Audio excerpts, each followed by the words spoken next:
Hi. Show the Today Show Los Angeles, the Disability Channel, and today Disabilities in Hollywood, founder, and I also have Kaylee Days, who is a wonderful activist, and she's watched her videos last night, and they're awesome. And Arias here, who is an actor and does his own content. Also works in Washington with policy, and he for disabilities.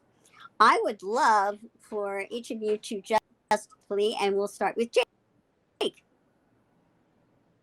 I'm sorry, what was the question? A little glitchy. I wanted you to introduce yourself briefly and tell us a little bit about you, what you do.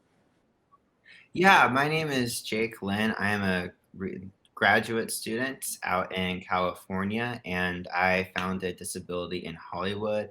And essentially, we're just a group of college students, undergrad and graduate, who are just done with inaccurate disability representation. And Kaylee and Andy are two people that I was privileged enough to get to know and participate in Disability in Hollywood.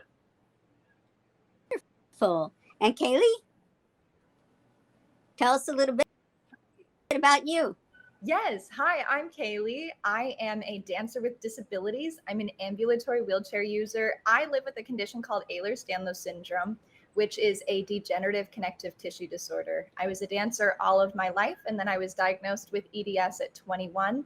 And although I stopped dancing for a few years because I did not see a place for me in dance or mainstream media, just recently I started dancing in my wheels. And so far, I've really been on fire for change and advocacy and representation in mainstream media for all people with visible and invisible disabilities.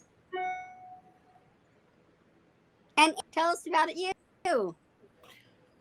So yes, my name is Andy Arias. I'm from Los Angeles, and I actually work in policy, but I'm also an actor and a producer of short documentary films, and I do stand-up comedy.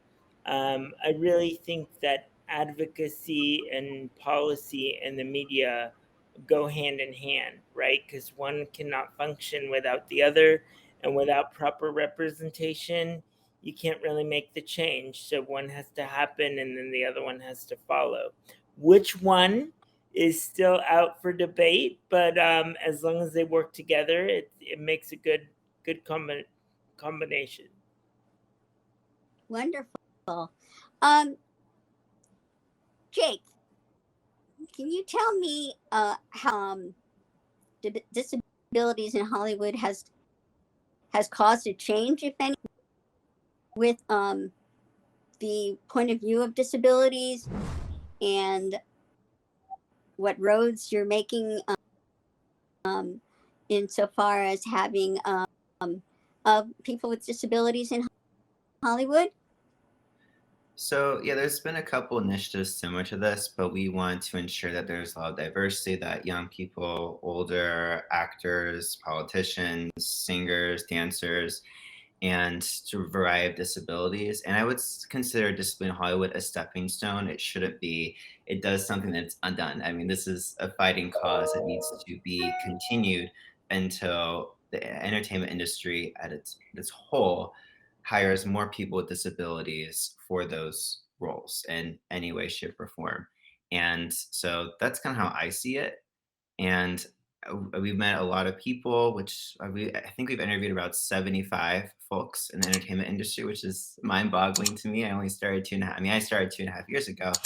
And I would say with viewership, people with disabilities, without disabilities, have seen our work, and we've just been kind of meeting more people as we go. And again, this is more of a stepping stone. It's not a one and done type of deal. Any kinds of steps we can take to move forward is a plus.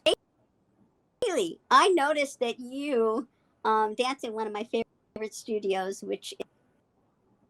and I've seen how they have, it's not very easy for you, So they helped. How do you with all the other dancers? And that studio is definitely so. When I saw you get in there and the work you did with heels and just the me being a dancer myself, and I just loved it. So Thank can you further your dancing in that studio made you feel, and how did you feel in that studio? I mean, every time that I roll into a studio in the last month, I've just felt empowered. And I kind of got to a point in my life where when I was using my chair and rolling into a room, I'm usually the only one in a room in a chair who at that point is visibly disabled. So I kind of said to myself, everyone's already looking anyways. You might as well give them something to look at. And so I started kind of honestly faking it until I made it.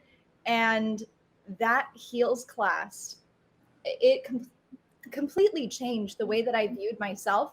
Oftentimes, people with disabilities don't get the chance to feel empowered and sexy and confident, especially in heels. And adapting heels for my chair has been nothing short of difficult. It is hard, but I love the way it makes me feel. It makes me feel alive. Okay, well, we're going to take a little break right now, and then we're to Andy, which I can't wait because I want to hear about his content and the disability challenge, and also his work with. Oh, we're going to be right back, so don't you go away.